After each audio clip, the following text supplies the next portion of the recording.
تیسری شکل، پہلی شکل آپ نے چاند دیکھا لیکن آپ نے نہیں دیکھا، آپ کے پاس خبر بھی نہیں ہے، آپ کو چاند نظر نہیں آیا، لوگوں سے اطلاع بھی نہیں ہے اس بات کی کہ چاند نظر آ گیا کہیں سے بھی، تو اب شعبان کے 30 روزے مکمل کرنے کے بعد چاند آپ دیکھے نہ دیکھے اگلے دن کا روزہ آٹومیٹک آپ پر فرض ہو جائے. بات سمجھ گئے؟ ارے سمجھ گئے تو پھر 30 روزے مکمل کرنے پڑے. 29 میں آپ نے خود دیکھ لیا چاند کو، یہ کسی سے خبر مل گئی، خبر معتبر ذریعے سے ہونی چاہیے، آدمی جھوٹا نہیں ہونا چاہیے، پکی سچی سچی صاف ستھری خبر ہونی چاہیے۔ جیسے آپ نے دیکھا کہ بھائی آندھرا پردیش میں چاند نظر آ گیا، عید ہوگی، ایسا ہوتا ہے بھائی وہاں چاند نظر آ گیا، آسام میں چاند نظر آ گیا، اس طرح کی خبر پکی ہونی چاہیے۔ اگر خبر بھی نہیں ہے، آپ نے دیکھا بھی نہیں ہے، تو 30 روزے مکمل کر کے روزہ شروع ہو جائے۔ قرآن نے کہا شہر رمضان الذی انزل فیہ القرآن، اس سے پہلی آیت ہے یا ایھا الذین آمنوا کتب علیکم الصیام کما کتب علی الذین من قبلکم، ایمان والو ہم نے تم پر روزوں کو فرض قرار دیا اور تمہیں ڈرنے کی ضرورت نہیں ہے، پریشان ہونے کی ضرورت بالکل بھی نہیں ہے، ہم نے تم پر ہی نہیں ڈالا روزہ بلکہ پچھلی ساری امتوں پر روزہ فرض کیا۔ ہر نبی نے روزہ رکھا، ہر قوم کو روزہ رکھنے کا حکم ہوا، کسی کو پیر کا روزہ تھا، کسی پر جمعے کا روزہ تھا، کسی پر کسی کا روزہ تھا، کہیں محرم کا روزہ ہے، کہیں ذی الحجہ کا روزہ ہے، ہر امت پر روزہ فرض رہا۔ یا ایھا الذین آمنوا، ایمان والو، کتب علیکم الصیام، تم پر فرض کر دیا گیا روزے کو، کما کتب علی الذین من قبلکم، جیسا کہ تم سے پہلے لوگوں پر روزہ فرض تھا۔ کیوں؟ اللہ ہم کو بھوکا مارنا کیوں چاہتا ہے؟ روزہ کیوں فرض ہوا؟ کیا مقصد ہے؟ ریزن کیا ہے اس کا؟ لعلکم تتقون، اللہ چاہتا ہے کہ سب لوگ پرہیزگار بن جائے اور وہ اس بات کا یقین رکھ لیں کہ تمام خواہش اصل نہیں ہے، اصل تو رب کا حکم ہے، جب جیسے حکم ہو ویسے ہم نے عمل کرنا شروع کر دیا۔ لعلکم تتقون، سن 2 ہجری ہے، روزہ فرض ہو گیا، تو شروع میں روزہ فرض ہونے کے بعد حکم یہ تھا کہ جو روزہ رکھنا چاہے رکھ لے، جو رکھنا نہ چاہے کوئی زبردستی اس پر نہیں تھی، وہ فدیہ دیتا اور اس کا کام بن جاتا۔ لیکن پھر اگلی آیت میں مسئلہ صاف ہو گیا کہ اب روزہ ہر ایک پر بالغ پر فرض ہو گیا، سوائے 2-3 کے، فرض ان پر بھی ہے۔ پہلے تو اختیار تھا کہ روزہ رکھ لے یا فدیہ دے دے، اب اختیار ختم ہو گیا، اب روزہ رکھنا ہی ہوگا۔ ہاں وہ بوڑھا شیخ فانی جس کا پتہ نہیں وہ کب چل بسے، بہت شدید قسم کا بیمار، اس کے روزہ رکھ لینے سے جان کے جانے کا خدشہ ہے، مشکل بڑھ سکتی ہے، پریشانی بڑھ سکتی ہے، بیماری میں اضافہ ہو سکتا ہے، ایسے شخص کے لیے اب بھی حکم یہ ہے باقی ہے کہ وہ فدیہ دے دے بعد میں، اگر وہ ٹھیک نہیں ہو سکتا۔ لیکن اگر وہ ایسا بیمار نہیں ہے، ایسا پریشان نہیں ہے، تو پھر اس پر بھی روزہ فرض روزہ رکھنا پڑے گا۔ اور رہ گیا مسئلہ مسافر کا، تو مسافر کو اس بات کی اجازت ہے، رخصت ہے کہ وہ جب وہ سفر کر رہا ہے اور شرعی سفر ہے تو وہ روزہ نہ رکھے، بعد میں روزہ رکھ لے۔ وَلِتُكْمِلُوا الْعِدَّةَ وَلِتُكَبِّرُوا اللَّهَ عَلَى مَا هَدَاكُمْ، روزوں کی جو گنتی ہے 30 اس کو پورا کر رہا ہے، 29 سے 30 روزے جو گنتی ہے۔ وَلِتُكْمِلُوا الْعِدَّةَ، سفر سے واپس آنے کے بعد جتنے روزے چھوٹے ہیں سب پڑھنے پڑے گا اس کو، مکمل فیدے دے کے کام نہیں چلے گا۔ جوان آدمی سفر پہ چلا گیا، سعودی چلا گیا، 1-2 روزے چھوٹ گئے، آ کر عید کے بعد رکھنے پڑیں گے، وہ سوچنے لگے فدیہ دے دوں، نہیں، وہ بیمار بوڑھا آدمی جسے مرض کے پڑ جانے کا خدشہ تھا وہ فدیہ دے سکتا ہے، وہ نہیں دے سکتا جو بیمار نہیں ہے، اس بات کا خیال کرنا ہوگا۔ یا ایھا الذین آمنوا، ایمان والو، کتب علیکم الصیام، تم پر روزوں کو فرض کر دیا گیا، کما کتب علی الذین من قبلکم، جیسا کہ تم سے پہلے امتوں پر روزے کو فرض کیا گیا تھا، لعلکم تتقون، تاکہ تم پرہیزگار بن جاؤ۔ روزہ نام ہے، اب اگر کل ہفتہ ہے، کل اگر سحری ہوئی رات میں تو 4:48 پر سحری ختم، کیا منٹ پر؟ اب آپ کو نیت کر لینی ہے، ہمارے یہاں تو مشہور نیت ہے کہ صوم غد نویت من شہر رمضان، ایسے لوگ پڑھتے، یہ دعا کسی حدیث سے ثابت نہیں، کہیں سے بھی ثابت نہیں، لیکن ہاں اس کے عربی ترجمہ ہے کہ میں کل کے روزے کی نیت کر رہا ہوں، اللہم اصوم غدا لک فاغفر لی ما قدمت وما اخرت، یہ دعا ہے۔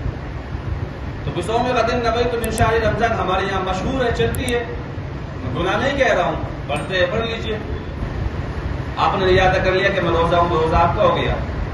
ہر روزے کے لیے الگ بھی نیت آپ کر سکتے، ایک ساتھ بھی نیت کر سکتے۔ اب آپ نے کر لیا، اب آپ کو اپنی زبان کی بھی حفاظت کرنی ہے، شادی شدہ ہے تو بیوی سے بھی الگ رہنا ہے، اپنے کان کی بھی حفاظت کرنی ہے، اپنے ہاتھ کی بھی حفاظت کرنی ہے، ہر عضو کی حفاظت کرنی ہے۔ بات صرف یہی نہیں کہ سحری کھالی پت لگ گیا اب شام تک کچھ نہیں کھانا، بقیہ کام سارے کر رہے۔ پیغمبر علیہ الصلوۃ والسلام نے فرمایا ایک نیکی کا ثواب 700 گناہ تک بڑھ جاتا ہے، سوائے روزے دار کے کہ اس کا اجر میں خود دوں گا، کیونکہ اس نے روزہ میرے لیے رکھا اور اس کا بدلہ میں ہوں، وَأَنَا أُجْزِئُ بِهِ، روزے دار کا بدلہ میں خود ہوں۔ اور پیغمبر فرمایا کہ اللہ کو روزے دار کی منہ کی بدبو مشک سے بھی زیادہ پسندیدہ ہے، اور اگر کوئی تمہیں پریشان کرے، تمہیں ستانے کی کوشش کرے تو تم ان سے کہہ دو کہ میں روزے سے ہوں، میں بدتمیزی نہیں کر سکتا۔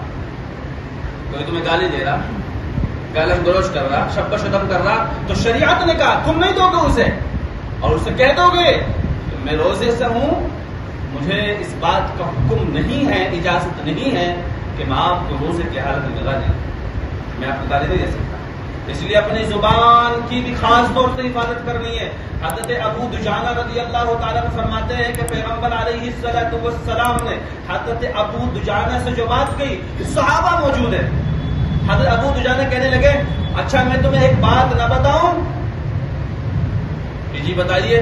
ایسی بات ہے کہ جو آدمی اس پر عمل کر لے گا جنت میں چلا جائے گا، میرے پاس ایسا وظیفہ ہے۔ تو صحابہ موجود ہے، کہنے لگے ہمیں پتہ ہے کیا ہے وظیفہ تمہارے پاس؟ کیا ہے؟ کہنے لگے آپ کا عمل، آپ کا وظیفہ یہ ہے کہ آپ غزوہ بدر میں شریک رہے، اور بدری صحابی جنت کی، نہ احد میں شریک، نہ بیعت رضوان میں آپ کی شرکت، نہ بھائی ایسا کون سا عمل ہے جو ڈائریکٹ تمہیں جنت میں لے جائے گا؟ حالانکہ قرآن نے کہا لقد رضی اللہ عن المؤمنین، اللہ راضی ہو گیا ان لوگوں سے جنہوں نے پیڑ کے نیچے بیعت کی تھی۔ یہ عمل بھی آپ کا نہیں ہے۔ قرآن نے کہا کہ 313 جنتی ہے، وہ بھی نہیں ہے۔ پھر ایسا کون سا عمل ہے جس کی بنیاد پر آپ نے ڈنکے کی چوٹ پر یہ بات کہہ دی کہ میں جنت میں پہنچ جاؤں؟ ہے نا پوچھنے والی بات؟ تو صحابی ہونا سب سے بڑا ٹائٹل ہے، اور صحابۃ کلھم عدول، میرے صحابہ سارے کے سارے منصف ہیں، عدل والے ہیں۔ ایک روایت میں اصحابی کالنجوم بأیہم اقتدیتم اہتدیتم، میرے صحابہ ستاروں کے مانند ہیں، جس کی بھی اقتدا کرو گے راہ پا جاؤ گے۔ صحابی ہونا جنت میں نہیں لے جاتا۔ پھر مسئلہ کیا ہے؟ تو حضرت ابو دجانہ رضی اللہ تعالیٰ نے فرمایا جو شخص اپنی زبان کی حفاظت کرے گا کل اللہ رب العزت بے حساب کتاب کو اسے جنت میں داخل فرما دے۔ یہ زبان بڑی خطرناک ہے، یہ کوب، اس کا زہر کوبرا سانپ سے بھی زیادہ خطرناک ہے۔ جب اپنوں میں ہوتی ہے تو اور ہوتی ہے، جب غیروں میں ہوتی ہے تو اور ہوتی ہے، جب اپنی کرسی پہ ہوتی ہے تو اور طرح ہوتی ہے، جب عام زبان میں ہوتی ہے تو اور طرح اس کی بولی ہوتی ہے۔ اسی سے رشتے بگڑتے ہیں، اسی سے بگڑتے ہیں اور اسی سے ٹوٹ جاتے ہیں۔ اسی لیے آپ نے روزہ رکھنا، روزہ رکھنے کا مطلب یہ نہیں کہ آدمی بھوکا پیاسا نہیں، وہ تمام کام کرنے ہیں کہ جن چیزوں کو پر شریعت نے قدغن لگایا ہے، روک لگائی ہے۔ آپ کو گالی نہیں دینا، آپ کو جھوٹ بھی نہیں بولنا، آپ کو چوری بھی نہیں کرنی۔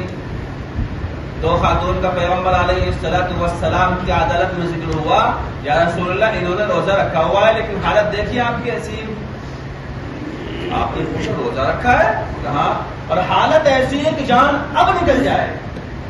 آپ نے فرمایا 2 پیالے لے کر آؤ۔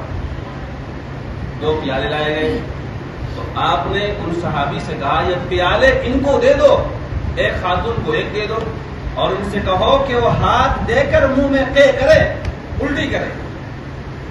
جب انہوں نے الٹی کی ہاتھ دے کر تو خون کے 2 تھڑے اور چربے منہ میں سے نکل گیا۔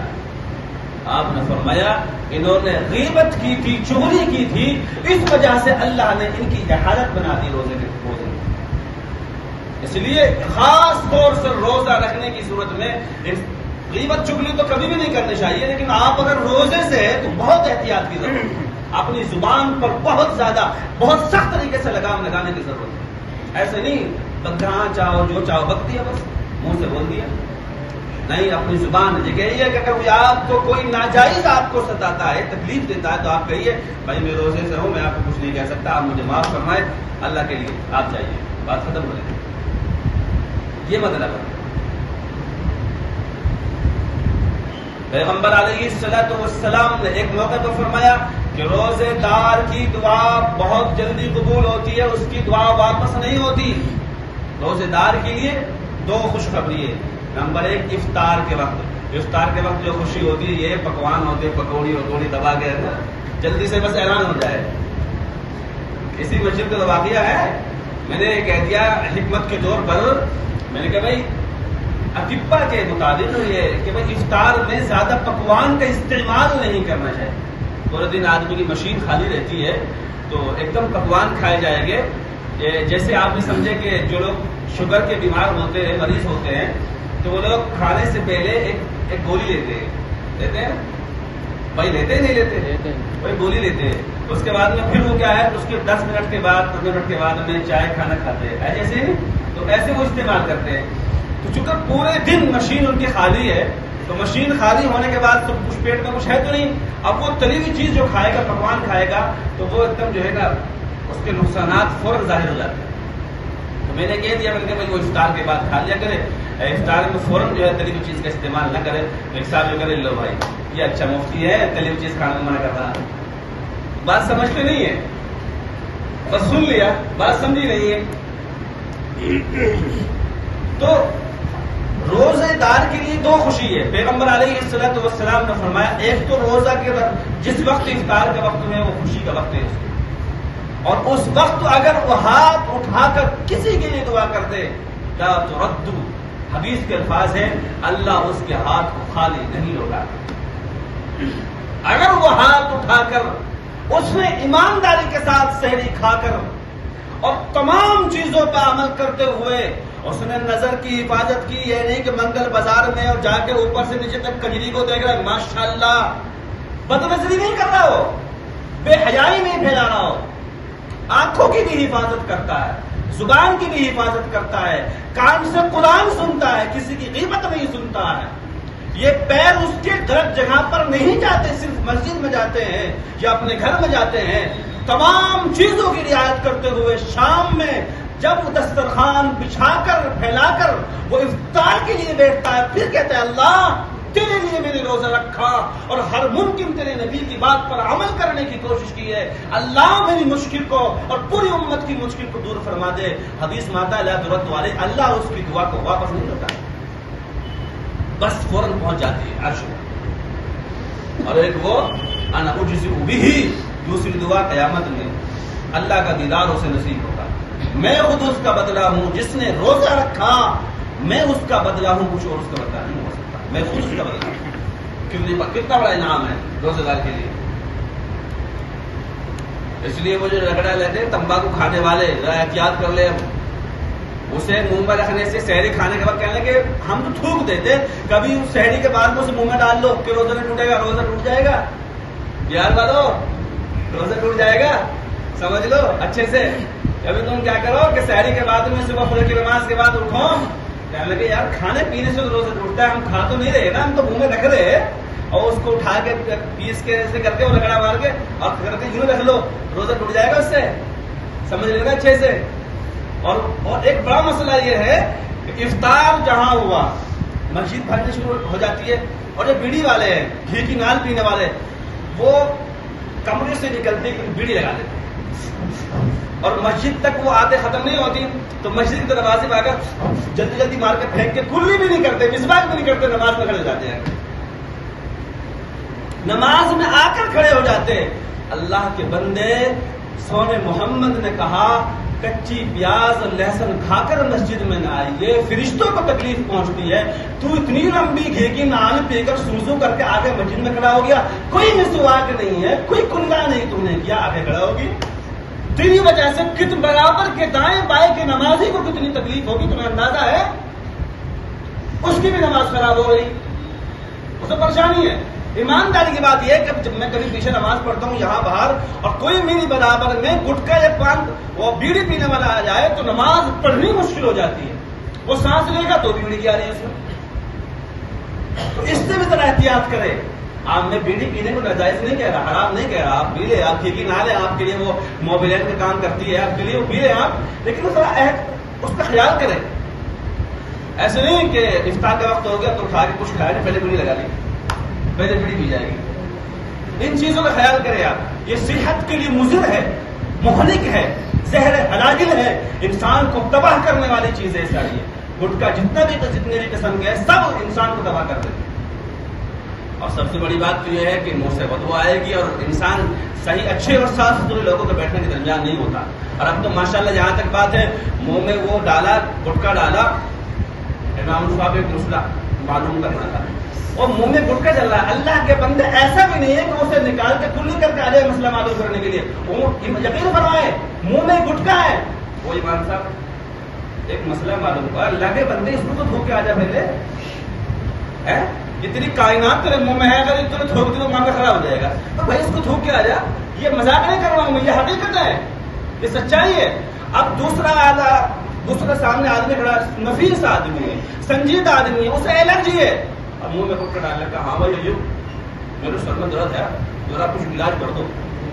ابھی اللہ کے بندے اپنے منہ تو خالی کر لے, اب کیا سمجھے گا میری بات آدمی. ان چیزوں سے بچیے آپ, رمضان کا مہینہ ہے, ان چیزوں سے بچیے, کوشش کیجیے.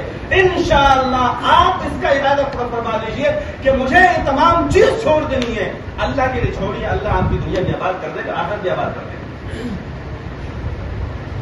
تو وہ ذرا اتنا بچ کے رہیے اس سے, خاص طور پر جب مغرب کی نماز میں جب کرتے ہیں نا, ذرا بچ کے رہیے گا.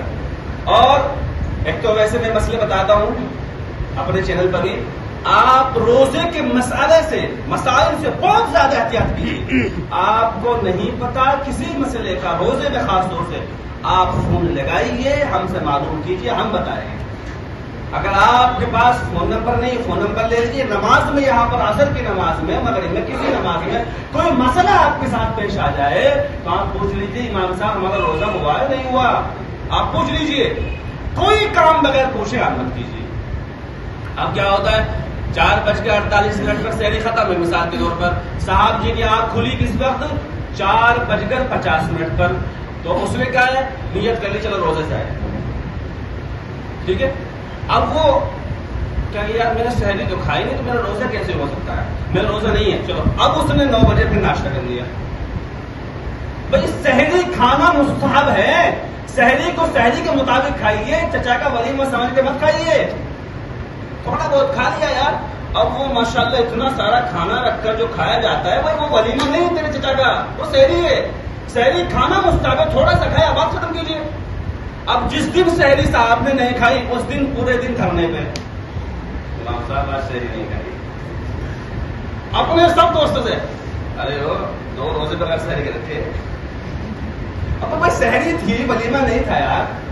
اب سحری نہیں کھائے تو وہ پریشان ہے, پور شام تک 50 لوگوں سے کہے گا آج بغیر سحری کے روزہ ہے, بڑی بھوک لگ رہی ہے, آج بغیر سحری کے روزہ ہے, بڑی بھوک لگ رہی ہے. اور بھائی سحری ہے, تھوڑا سا کھا لیا بس, مستحب عمل ہے.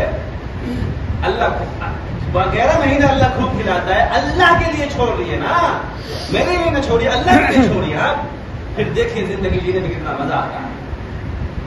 اب تو ہو گیا, اللہ کریم باتوں پر عمل کرنے کی توفیق عطا فرمائے.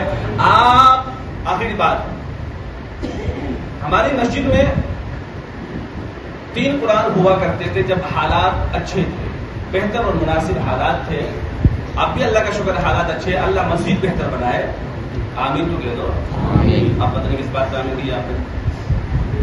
خیر, تو جو اوپر 10 دن کا قرآن ہوتا تھا وہ کمیٹی نے حکمت کے پیش نظر کینسل کر دیا.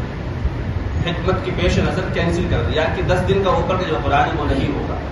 اور درمیانے حصے میں جو ہمارے حافظ صاحب ہیں, حافظ محمد اعظم صلی اللہ علیہ, ہمارے ماسٹر جی کے صاحبزادے, وہ 15 روز کے سناتے تھے, وہ ابھی بھی سنائے گے.